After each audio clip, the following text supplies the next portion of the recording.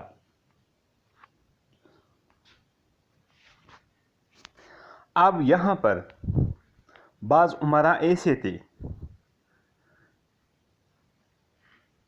کہ وہ سنی تھے اور بعض شیعہ تھے۔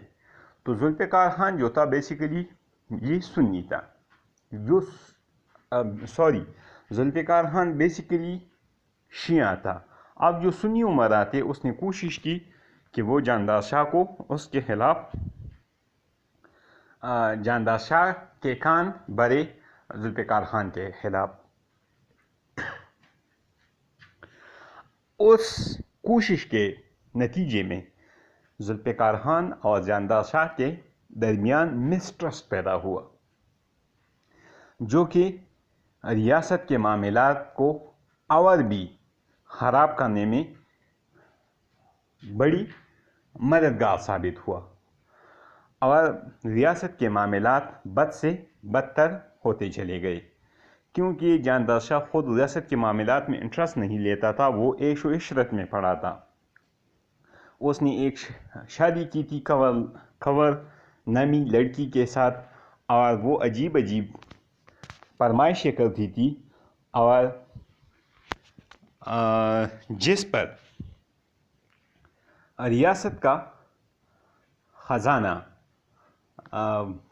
تباہ و برباد کر دیا تھا جہاندار شاہ نے۔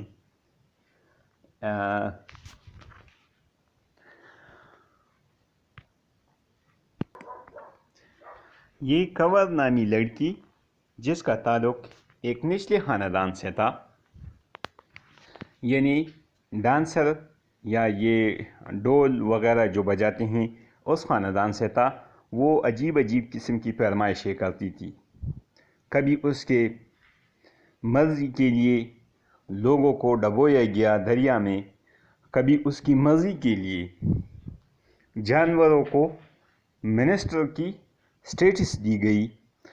غرض یہ کہ جہاندار شاہ نہ صرف ذوالفقار خان کے ہاتھوں کٹ پتلی تھا، بلکہ اپنی بیوی کی ہاتھوں میں بھی کٹ پتلی تھا، اور اس کی بیوی جو کہ نچلے طبقے سے تعلق رکھتی تھی،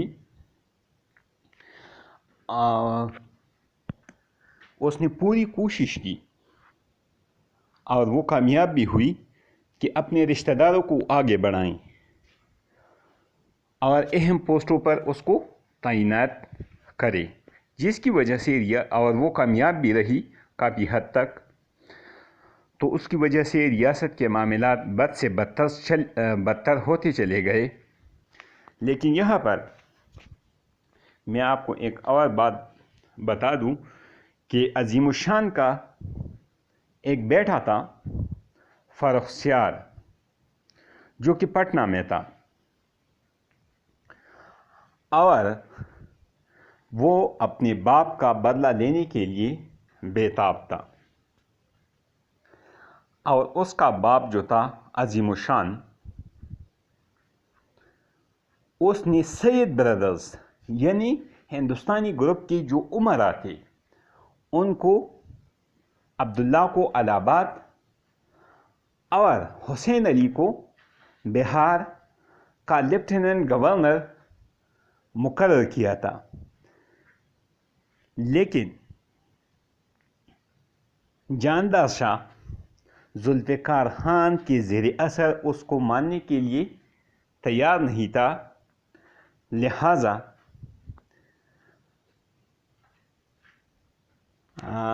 فرخ جو پٹنہ میں تھا سید برادرز کے ساتھ مل گیا اور فوج لے کر آگرہ کی طرف چلا آیا، اور یہاں پر آگرہ سے تھوڑا سا باہر جاندار شاہ اور